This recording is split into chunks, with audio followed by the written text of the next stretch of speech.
2022 में ही मियां साहब पर पाकिस्तान न आने पर सबसे ज़्यादा तनकीद हुई थी, क्योंकि उसी वक्त ये खबरें आई थी कि मियां साहब फैमिली के हमरा सैर व तफरी के लिए लंदन से यूरोप के मुख्तलिफ ममालिक गए हैं। इन खबरों की मुस्लिम लीग नून की तरफ से तरदीद भी नहीं की गई थी। नवाज शरीफ को सफारती पासपोर्ट भी नवंबर 2022 में ही जारी किया गया था। उसके बाद भी वो सऊदीया और दुबई समेत दीगर ममालिक विजिट करते रहे, लेकिन पाकिस्तान नहीं आए। बहरहाल इस वक्त मुस्लिम लीग नून के लिए जो सबसे बड़ा चैलेंज है वो है मियां साहब को वेलकम करना। पार्टी ने इस्तकबाल की तमाम तैयारियां मरियम नवाज को सौंपी, लेकिन वो पहला शो मुतासर को नहीं कर सकी।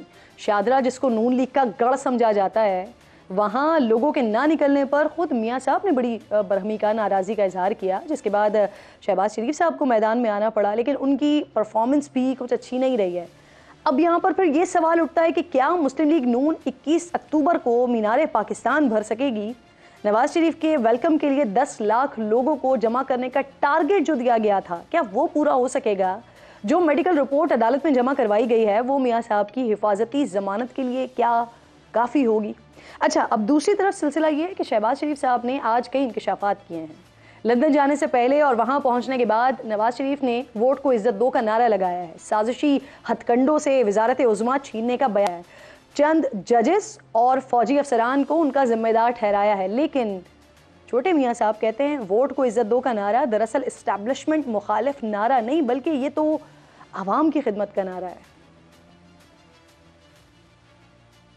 वोट को इज्जत का क्या मतलब है? एंटी एस्टेब्लिशमेंट में आप जो भी उसका मतलब निकाल लें, वोट को इज्जत दो का मतलब यह है कि वोट मिला, उसके नतीजे में वोटरों की खिदमत करो। इसमें कोई रॉकेट साइंस नहीं है। साबिक वज़ीर आज़म से आज एक और मासूमाना सवाल हुआ जिस पर उन्होंने इंकशाफ किया। कहते हैं उन्हें तो मालूम ही नहीं था कि इमरान रियाज उनके दौरे हुकूमत में लापता हुए हैं। इमरान रियाज खान आपके दौर के अंदर गायब हुए, 4 माह से भी गायब नहीं मिले। जब आए 22 किलो वजन उनका कम हो चुका था। आज वो जो आपसे बोल रहा हूँ, उनको ये जुमला बोलने में शायद 10 मिनट लगेंगे। उनकी हालत देख के रोंगटे खड़े हो जाते हैं। मुझे उसका इल्म नहीं, आप बता रहे हैं। नहीं, मैंने नहीं ख्याल में हमारे दौर में मेरे इल्म नहीं। अगर आप कह रहे हैं तो मैं आपकी बात की तरदीद नहीं कर रहा, लेकिन आप कह रहे हैं अब वो घर आ गए हैं। अगर मुझे आप मौका देंगे, मैं पता करके नेक्स्ट टाइम आपको बताऊंगा। बड़े मासूम है साबिक वज़ीर आज़म। इस पर सिर्फ यही कहा जा सकता है कि जाने ना जाने, गुलगी ना जाने, बाग तो सारा जाने। शहबाज शरीफ साहब जिस गुमशुदगी पर लाइलमी का इजहार कर रहे थे, वो खबर टीवी चैनल्स पर चली, अखबारात में छपी, मुल्क भर में इस पर एहतजाज हुए, अखबारात में इस पर कॉलम्स लिखे गए, नेशनल मीडिया पर शोज़ हुए, आलमी मीडिया और तंजीमों तक ने इस पर आवाज़ उठाई, लेकिन शायद आपके कान मियाँ साहब इन आवाज़ों को सुन नहीं सके। इमरान रियाज के अहले खाना ने अदालत का दरवाज़ा भी खटखटाया था, यहाँ तक कि जब आपके वज़रा से सवालात होते थे तो वो न सिर्फ उससे आगाह थे, बल्कि उनको मुखालिफ सियासी पार्टी का बंदा करार देकर अपना दामन छुड़वाते थे। रियाज साहब वो पाकिस्तान के शहरी हैं, एक जमात के नुमाइंदा हैं। उनका लापता होना किसी तरह भी काबिल कबूल नहीं है। इन्हीं सारे मौज़ूआत पर आज डिस्कशन शुरू करेंगे। मेरे साथ मेरे इंतहाई मोअज़्ज़ज़ मेहमानों में सेनेटर अफनानुल्लाह साहब मौजूद हैं, इसके साथ साथ शुएब शाहीन साहब मौजूद हैं, कादिर मंदोखेल साहब मौजूद हैं। आप तीनों मेहमानों की मैं बहुत शुक्रगुजार हूँ। सबसे पहले तो अफनान साहब, क्योंकि आपके क़ायद आ रहे हैं पाकिस्तान 21 तारीख को, उसके लिए आप लोगों के पास एक बड़ा टास्क भी है, 10 लाख लोगों को जमा करना है। अभी जो रिसेंट पास्ट में जो 2 शोज़ हुए हैं, शादरा वाला शो हुआ जिस पर मियाँ साहब ने खुद नाराज़गी का इजहार किया, एक तो ये वाला एक बड़ा चैलेंज, और उससे पहले ये कि मियाँ साहब पाकिस्तान आने से पहले कुछ ममालिक भी जा रहे हैं, जहाँ वो कतर भी जा रहे हैं, मुत्तहिदा अरब इमारात भी जा रहे हैं, चीन भी जा रहे हैं। इस तरह की कोई प्लानिंग है और मकासद क्या है, किस वजह से जा रहे हैं? जी, बिस्मिल्लाहिर्रहमानिर्रहीम। देखिए, मियाँ नवाज शरीफ साहब जो हैं वो ग्राउंड वर्क प्रिपेयर कर रहे हैं कि अगर पाकिस्तान के अवामा में मौका देती है और हमारी हुकूमत आती है तो हमने इकनॉमिक जो टर्न अराउंड करना है उसके लिए इन ममालिक का बहुत कलीदी किरदार होगा, बिलखुसूस इन्वेस्टमेंट लेके आने के लिए, बिलखुसूस प्राइवेटाइजेशन से रिलेटेड जो है और डिफरेंट पार्टनरशिप्स हैं इनके साथ। और हमारा बड़ा लॉन्ग स्टैंडिंग रिलेशनशिप है जीसीसी के ममालिक के साथ, बिलखुसूस सऊदी अरेबिया के साथ। तो वो इन तमाम चीज़ों को जो है वो सामने रखते हुए वो ग्राउंड वर्क जो है वो उसके लिए कर रहे हैं। और इंशाल्लाह हमने जब इसके पिछले दफ़ा काम किया था, इसके ऊपर तो तकरीबन $44 बिलियन की इन्वेस्टमेंट जो है वो मुख्तलिफ ममालिक ने प्लेज की थी। तो वो उस सब को देखने के लिए जो है वो जो है वो उनका विजिट है। सऊदी अरब, दुबई, कतर और चीन, ये चारों ममालिक मियाँ साहब पहले विजिट करेंगे और फिर पाकिस्तान आएंगे, ऐसे नहीं, ही जो मुझे मालूम है वो है कि सऊदी अरेबिया, यूएई जी, और फिर पाकिस्तान आएंगे, शायद कतर जाए, ठीक। लेकिन मुझे ये मालूम है। चीन का मेरा नहीं ख्याल अभी प्लान में। ठीक है। तो लेकिन इंशाल्लाह मुस्तकबिल में, क्योंकि चीन हमारा बड़ा ज़बरदस्त दोस्त है, और जब हमारी हुकूमत थी तब उन्होंने इतनी बड़ी इन्वेस्टमेंट भी की, तो हम दोबारा उनको जो उनके इश्यूज हैं उनको एड्रेस करेंगे और उनको वापस जो है वो पाकिस्तान में और यहाँ पर जाने के जो मकासद हैं वो जैसे कि आप बता रहे हैं कि अगर हुकूमत आप लोगों की बनती है, PMLN जीतती है, तो ये अभी से प्रिपरेशन हो रही है इन्वेस्टमेंट लाने की बेसिकली। आपने इकोनॉमिक टर्न अराउंड कैसे करेंगे? अगर आप तैयारी तो पहले करनी पड़ती है ना आपको इसकी। अब 2013 में जब हमने ये सारा कुछ किया था तो उसकी तैयारी 1-2 साल पहले शुरू की थी, तो वो जो है वो उसी की कड़ी है। ऑलरेडी इस पर काफ़ी अरसे से काम हो रहा है, डार साहब ने इस पर बड़ा काम किया और लोगों ने बहुत सारा काम किया।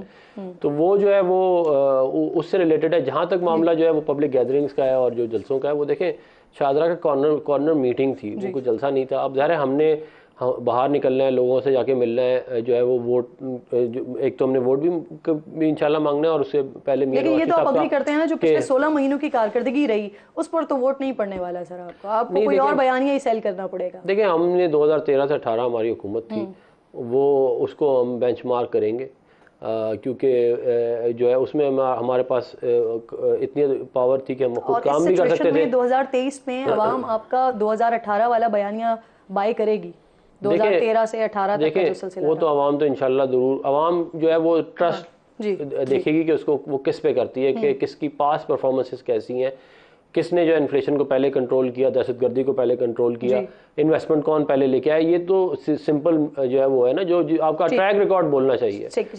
वादे बड़े बड़े हों। अफनान साहब, हम दोबारा आते हैं इस पे, क्योंकि मियाँ साहब की रिपोर्ट भी लाहौर हाई कोर्ट में जमा करवाई गई है। तो बताइएगा, ये 21 महीने के बाद अचानक से अदालत में रिपोर्ट आई है, सर फ़ायदा देगी ये मियाँ साहब को? उनकी जमानत के हवाले से अदालत से रिलीफ मिलने में कोई आसानी होगी उन्हें? मेरा नहीं ख्याल। वजह उसकी ये है कि देखें, वो पूरी दुनिया में सैर करते रहे, किसने नहीं देखा उनको? पूरी दुनिया के लिए वो सेहतमंद थे, किसने उनको नहीं देखा? वो तमाम पॉलिटिकल एक्टिविटीज़ भी और अदरवाइज़ भी, वो बिल्कुल सारी चीज़ें दुरुस्त थी उनकी, लेकिन सेहतमंद नहीं थे तो अदालत के लिए नहीं थे या पाकिस्तान के लिए नहीं थे। तो आज उनकी उस स्टेटमेंट को या उनके उस रिपोर्ट को बुनियाद बनाकर ये कहें, या तो देखें ना, उसी वक्त आकर के जब उनकी ज़मानत खारिज हो रही थी, जब वो एब्सकॉन्डर डिक्लेयर हो रहे थे, जब उनकी अपील खारिज हो रही थी, उस वक्त वो अपनी रिपोर्टें लेकर आते और बताते कि जनाब मैं वाकई बहुत शदीद बीमार हूँ, मैं हॉस्पिटलाइज्ड हूँ और ये मेरे पास रिपोर्टें हैं कि मैं सफ़र करने के काबिल नहीं हूँ। ये तो साबित हो गया कि वो सफ़र न करने के काबिल थे, ये साबित हो गया कि वो सेहतमंद थे, क्योंकि वो सारी दुनिया फिरे, इसमें तो किसी को कोई शक शुबा नहीं होना चाहिए। तो आज ये जब अदालतों ने वो ज़मानतें खारिज कर दी, 4 साल आपने ओवर एंड अबव टाइम लगा लिया, आज आपकी चूँकि डील हो चुकी है तो आज आप वापस आ रहे हैं और रिपोर्ट दे रहे हैं वो जो आज आप कह रहे हैं कि नहीं जी आप बच चुके, आज सेहतमंद हो गया हूँ तो मैं आ रहा हूँ, मैंने मिसयूज़ ऑफ बेल नहीं की। कानून की नज़र में वो एब्सकॉन्डर हैं, वो इश्तिहारी हैं, इश्तिहारी मुजरिम हैं, कन्विक्टेड है। तो मेरा नहीं ख्याल कि पाकिस्तान की कोई भी अदालतों ने ऐसी कोई एक नज़ीर भी मौजूद हो कि यानी जो सज़ा याफ्ता हो उसको आकर के वो कहें कि ठीक है जी आप सरेंडर कर दें, आपको हम protective bell over and above दे देते हैं कि आप आए भी ना, कोई फायदा नहीं होगा। ऐसा मेरा नहीं ख्याल कि इसका कोई फायदा। साहब बहुत शुक्रिया, अस्सलाम वालेकुम। सर ये फरमाइए, नून भरपूर मुहिम में नजर आ रही है, हालांकि आप लोग ही नून लीग के हवाले से कहते रहे कि वो इलेक्शन से भाग रहे हैं, लेकिन अभी हो ये रहा है, उनके कॉर्नर मीटिंग्स हो रही हैं, उनके जलसे हो रहे हैं, उसकी तैयारियां हो रही हैं, पीपल्स पार्टी बिल्कुल खामोश हुई हुई है। सर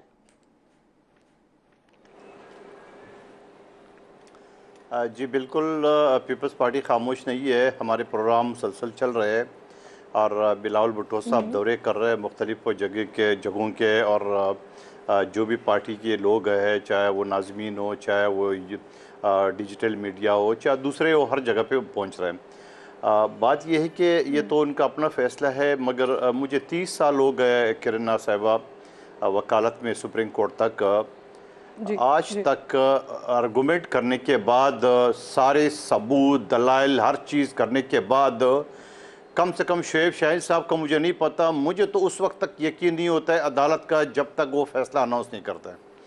यहाँ एक अजीब मंजर हम देख रहे हैं कि मियाँ साहब जलसे की तारीख भी तय हो गई है, मीनार पाकिस्तान का जलसा भी तैयार हो रहा है, सब चीज़ हो रहा है। मुझे नहीं समझ में आ रहा है कि इतना कॉन्फिडेंस के साथ कैसे वो ये कह सकते हैं। मैं दोबारा कहता हूँ और अल्फिया कह रहा हूँ कि 30 साल प्रैक्टिस में भी मुझे जब तक कोर्ट कोई ऑर्डर अनाउंस नहीं करता है, मुझे तो कम से कम यकीन नहीं होता है कि वो फैसला किस तरफ जाता है। तो ये कौन सा फैसला है कि फैसला उनके हक में भी आ गया, प्रोटेक्टिव बेल भी आ गया और एयरपोर्ट से भी निकल गए और जलसे में भी पहुंच गए। और सर ये आप बहुत अच्छा पॉइंट रेस कर रहे हैं मंदोखिल साहब, मुझे मौका दीजिए, मैं यही बात अफनान साहब से आगे बढ़ाती हूँ। अफनान साहब, वैसे ये बात सही है, किन बुनियादों पर ये सारी चीज़ों की तैयारी हो रही है? क्योंकि आप ही लोगों के ये स्टेटमेंट्स रहे हैं कि जब मियाँ साहब आएंगे तो वो अदालतों का सामना करने के लिए भी तैयार हैं, वो जेल जाने के लिए भी तैयार हैं। तो ये वाली जो तैयारियां हो रही हैं, ये किन बुनियादों पर हो रही हैं कि वो आएंगे और फिर उसके बाद जलसे से खिताब भी कर लेंगे, आवाम को भी फेस कर लेंगे? देखिए, बात यह है कि जिस फैसले के अंदर मियाँ साहब को सज़ा हुई थी, उसके अंदर जज बशीर ने खुद ये वाली बात की थी कि मुझसे फैसला लिया गया। जस्टिस सिद्दीकी जो उस वक्त इस्लामाबाद हाई कोर्ट के अरशद मलिक की शायद बात, सॉरी हाँ, अरशद मलिक। बशीर साहब तो अभी भी साहब कोर्ट के जज हैं। नहीं सॉरी, हाँ बिल्कुल आप ठीक कह रहे हैं, बशीर नहीं, अरशद मलिक साहब। अब इसी तरह जो है, ये कहते हैं, ये जस्टिस सिद्दीकी साहब ने जो बयान दिया, जो स्पीच दी, वो सारे पाकिस्तान ने सुनी कि कैसे फैसले लिए गए और कौन उन फैसलों के पीछे था। इमरान खान पूरा उसके पीछे था, उस वक्त पूरी साजिश में वो इन्वॉल्व था। फिर मुझे ये बताएं कि ये जो ब्लैंकेट बेल दी गई थी इमरान खान को कि जी जो केस हो गए हैं वो भी और जो मुस्तकबिल में होंगे उनमें भी बेल देते हैं, ये इसकी कोई पाकिस्तान का दुनिया की तारीख में कोई वो नहीं मिलती। तो ये जो हम यही कह रहे हैं ना, ये जो पलड़ा है ना, ये भारी, ये बराबर होना चाहिए। ये नहीं हो सकता कि इमरान खान को ब्लैंकेट बेले दें आगे भी पीछे भी।